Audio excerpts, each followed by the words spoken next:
So I learned as a coach, I better have my kids mentally prepared for the state meet and beyond. So when we go to state now, we have no fear of state.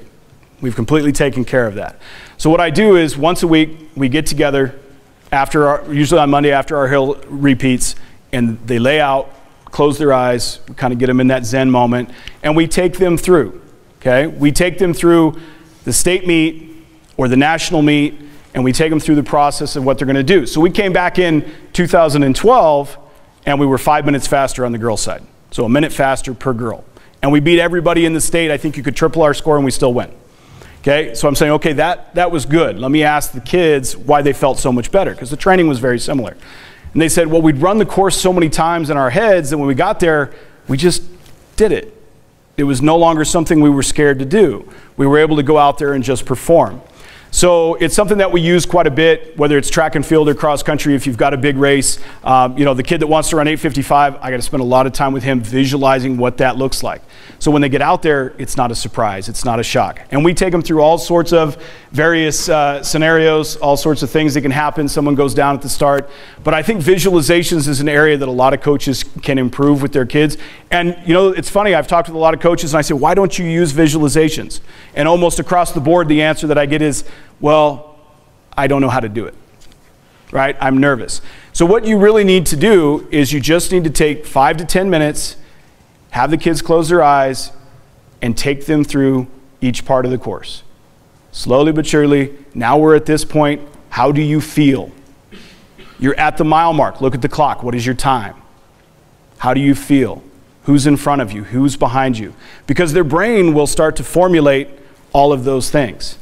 And I've asked some of my kids that have run really well at state, I said, well, I didn't think you could stay with her. Why did you stay with her? Well, in my visualizations, I always sat right on her. So when I got into the race, I just found that that's where I was supposed to be. So use your visualization time to try to make sure that the kids are ready to get out there and perform. I try to be very consistent with the same race. So we use state a lot. We do nationals. Mondays, we usually do state. Wednesdays, we'll do nationals. No longer than 5 to 10 minutes or they fall asleep. Found that out the hard way. We do regular core routines, and I've got another varsity coach that works with me that kind of handles our core. And we do very specific core routines. A lot of it we've stolen from Jay. 30 minutes a day. We have multiple routines that we do. We do it before our workout. Okay? And the reason for that is if you want to make sure that you do your core correctly, you need to put the time in. And everybody comes back from their 8-mile run at a different time, right? And they start saying, hey coach, I gotta go to work, I gotta go do this, I got an AP test that I'm studying for. If I don't go, my mom's gonna be upset. And you find that you don't get your core. The first thing to go is your core. So we do our core routines, we do our warm-up, and then we do our core, and then we go out and we do our workout. And that just makes sure that we get our core done. But like I said, our kids are fit. And it's huge for injury resistance. We have way fewer kids getting hurt. The more core we do, the less injury issues that we deal with. And if you look, for the most part, season after season with Great Oak, the kids that are running our varsity race at Woodbridge are the same kids that are lining up at state. Right? We're not losing a lot of kids along the way. Regardless of what you read on Let's Run, we don't lose a lot of kids through the process. So our kids are lining up. Make time for it. Make it a priority. Okay? Understand there's a difference between doing push-ups and crunches and doing specific core. Okay, so Jay's got a lot of stuff out there. There's a lot of core out there that you can get. You can learn a lot on YouTube, but put together some core routines and spend some time doing real core. Have captains lead it and you monitor whatever, but find a way to make that happen. All of our core routines are linked on the Great Oak Cross Country website. If you ever go to that, you can steal those for yourself if you want them. Our practice outline, I just want to put this in there so you have an idea of what ours looks like. I tend to go whatever my maximum amount of time that I have to work with kids, that tends to be how much time we are at practice. Okay? So there isn't a day where you go, hey, I got you guys out in 30 minutes today. I've never said that. It doesn't occur, right? Because if you've got an hour worth of work that you need to do and you still have an hour and a half available to work with those kids, then there's visualizations, there's videos, there's whatever it is that you need to spend time on with your kids to make them better. That's what goes on in those days, maybe those Fridays before a meet, that you have some extra time, you're not doing a huge workout, maybe that's the time that you're spending putting some time in the other areas. So we do a quick team meeting, we do our warm-up drills, speed ladders, and our HIIT, and then we do our core routine, which is 25 to 30 minutes. Then we do our workout, and then the kids will come back and stretch on their own. I'm not a big stretch guy, but the kids have kind of that time to do what they need to do. Other optional items that we sometimes do, obviously visualizations I've covered.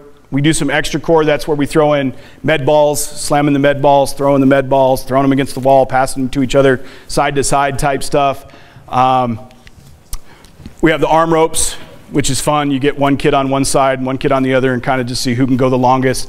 We do a lot of fun stuff with our arm rope competition stuff, and it's great until they make me get in there, and then I'm like, oh gosh.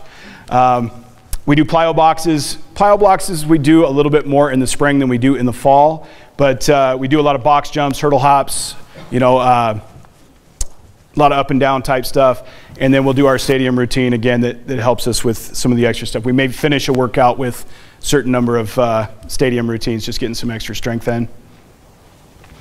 Our practice warm-up. So when it says we're doing our warm-up, this is what it looks like. We usually do about 3 laps. Our warm-up pace, stride the straightaways for the second lap, and then accelerate at the end, so we're getting a little bit faster as we go.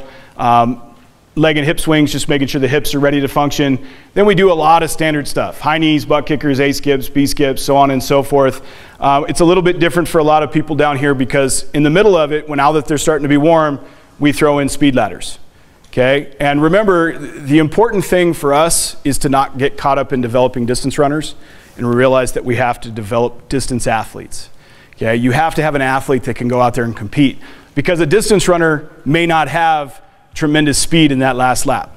But if you want to be a champion, you better have tremendous speed in that last lap, right? You watch any NCAA championship or any big state championship where it's a competition, it's very rare that some kid just runs away with it, right? You're going to have somebody have to kick for that title.